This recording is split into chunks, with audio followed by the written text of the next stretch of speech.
mereka cenderung marah banget kalau di bidang ritual atau hukum ini orang melanggarnya. Tapi mereka cenderung lebih tidak marah kepada orang-orang yang melanggar hukum-hukum Islam dalam kaitannya hubungan baik dengan sesama manusia. Misalnya gue kasih contoh, kalau orang maksiat, Ya. umat Islam itu sebagian akan sangat marah melihat orang maksiat. Oke. Orang maksiat dengan lawan jenis, orang misalnya Mabuk-mabukan dan lain dan sebagainya, sejenisnya. mereka akan Ya. sangat marah.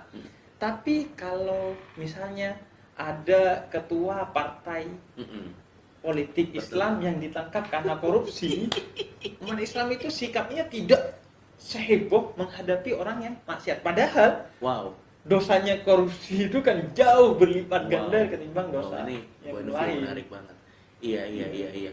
Ini malah tadi saya dapat point of view menarik lagi dari Habib, bahwa ternyata ini juga pandangan baru buat saya. Karena terus terang sebagai orang yang di luar Islam, awalnya saya pikir Islam itu 90% mengenai hukum.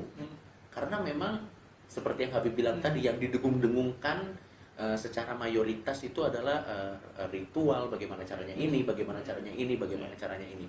Sehingga terus terang, Habib, buat saya, orang yang memang saya bisa dibilang memang agak rebel ya, pada saat diperkenalkan atau dipertunjukkan dengan hukum ini, saya jadi kok kaku banget gitu. Tapi ternyata ada sudut pandang yang sangat menarik. Itu bahkan tidak hanya sebagian dari wajah Islam yang sebenarnya. Karena misalnya kita ingat pas bencana di Jawa Barat yang kemudian mengakibatkan beberapa artis, band kemudian meninggal kan.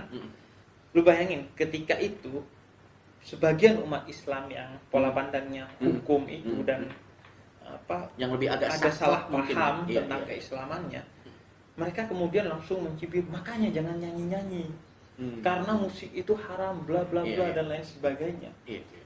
Misalnya, kenapa mereka tidak kemudian juga lebih besar konsentrasinya pada makanya jangan buang sampah sembarangan, karena kebersihan adalah sebagian dari iman dalam Islam. Wow. Ini terus terang, ini sisi lain yang saya terus terang nggak pernah lihat di sosmed, atau bukan nggak pernah lihat, mungkin jarang ketemu, bahwa ternyata ada perspektif yang cukup menarik.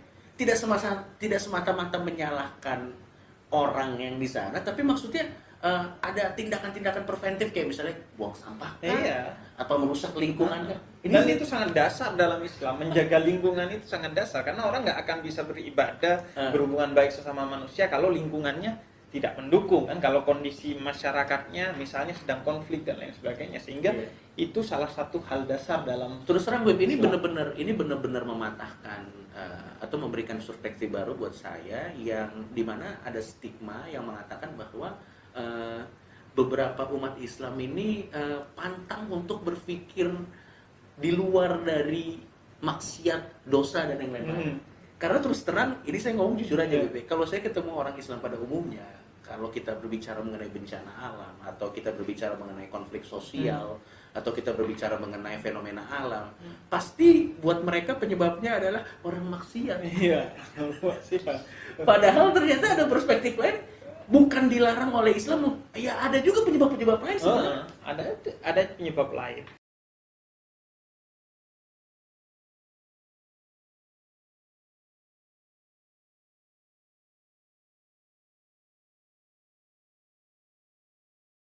Kenapa kemudian yang sering didengar oleh pihak luar itu? Karena kelompok-kelompok yang kecil itu, yang punya pandangan radikal, yang atau minimal punya pandangan yang hukum, yang berbasis kepada hukum saja, itu yang berisik. Sedikit, tapi mereka yang berisik, yang kemudian bersuara di mana-mana, memenuhi timeline dan lain sebagainya. Kenapa? Karena justru orang-orang yang benar-benar memahami Islam, mereka diajarkan bahwa mereka orang-orang yang beriman, kata Nabi, dalam berbicara harus mempertimbangkan, jika yang keluar tidak pasti baik dan bermanfaat, maka jangan mengeluarkan satu pendapat. Lebih baik diam.